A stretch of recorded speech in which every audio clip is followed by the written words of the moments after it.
One More Turn. Episode 807, About Face. Garrison thinks I'm going to let his connection and my history with Gary keep me from exposing Garrison as yesterday's news, and he hasn't profiled me as well as he thinks he has.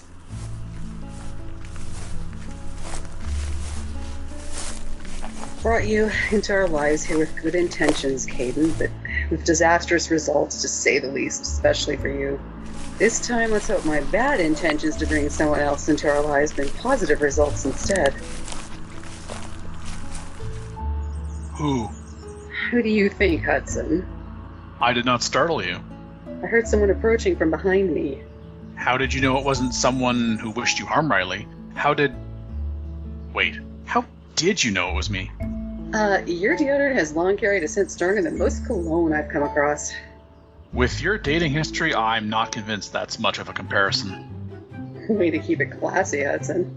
How did you realize I recognized you approaching? I didn't say I did. Your face has long conveyed more about your feelings than most anyone's I've known. Oh, with your relationship history, I'm quite convinced that's an insult. You still haven't answered my first question. How would I know? We met when you were a toddler and I was an infant. Bri? No. Just no. I told Gary a few seasons ago calling that is not a thing. I thought we agreed we wouldn't visit Caden on the same day of the week. You asked us to agree that, and I never did. You never even answered. Well, then why did you claim we'd agreed to anything? You have a point.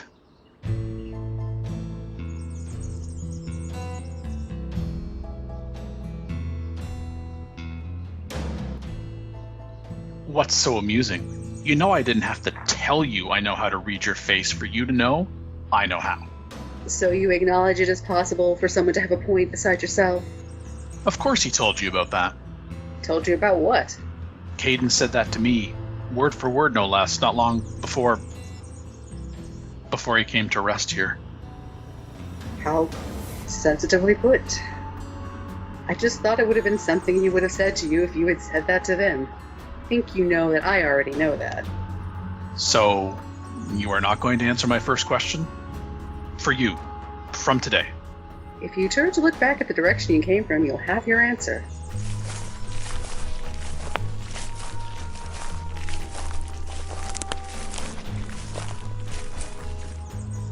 He was at the funeral. And the burial, standing a respectable distance behind the rest of us. Us? Those of us in this town for which are on a first-name basis. Being on a first-name basis with people in this town with the, territory of it being the size of a town. What is he doing here? To pay his respects.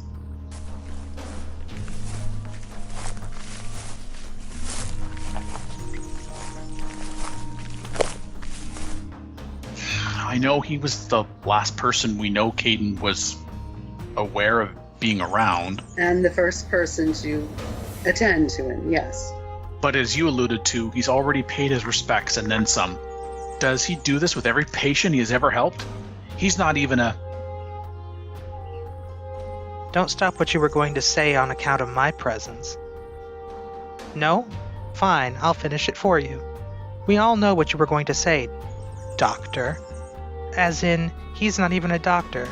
Same coin, different side to he's only a paramedic. Equally ignorant, but just as unsurprising. Though your showing restraint is, as it would be to anyone who heard the recording you and Bella once made. Point taken. Never mind him. That's the second time today he's had to admit someone else has one. What's your brother doing here? Bad enough he holds up lines everywhere he goes. That's only been twice, both with you around, and the first wasn't just me. He's here by coincidence, but he's the most neutral person in this who I know. What's the this you are referring to? I have no idea. Yet. You have no idea yet. On second thought, I don't want to know what you want to talk to this guy about. It's about the election. I'm sure he's reading your blog series about it, just like the rest of the us you alluded to before he came into earshot. Or at least he's aware of it.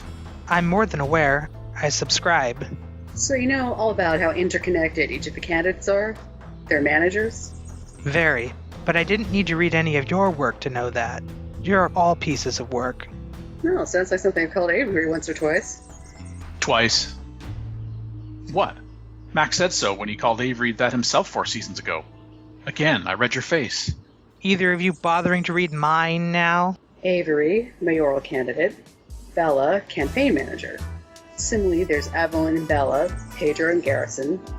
Gary is a cousin to Garrison and Bella's father.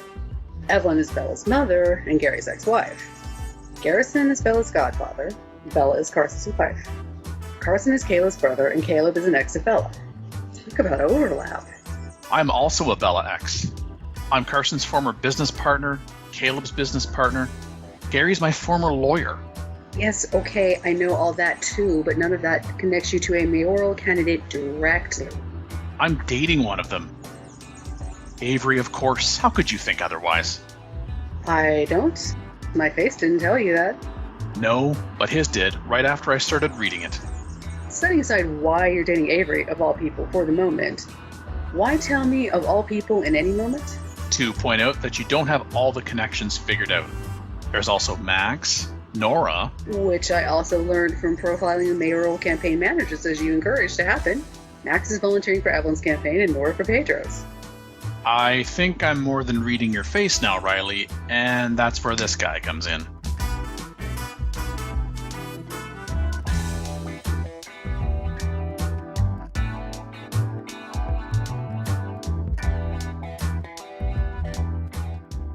One More Turn. Written and created by Daniel Dan Q. Quick. Edited by Dark Cloud. Directed and produced by Daniel Dan Q. Quick. Characters in order of appearance. Riley, voiced by Stephanie Makalua. Hudson, voiced by Daniel Dan Q. Quick. Man, voiced by Canis Albinus.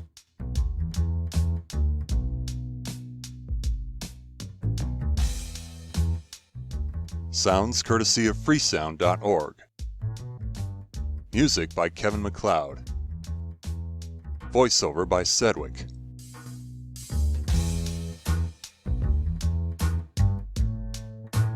Visit the One More Turn website at onemoreturn.net. Copyright Civilized Communication at civcom.net.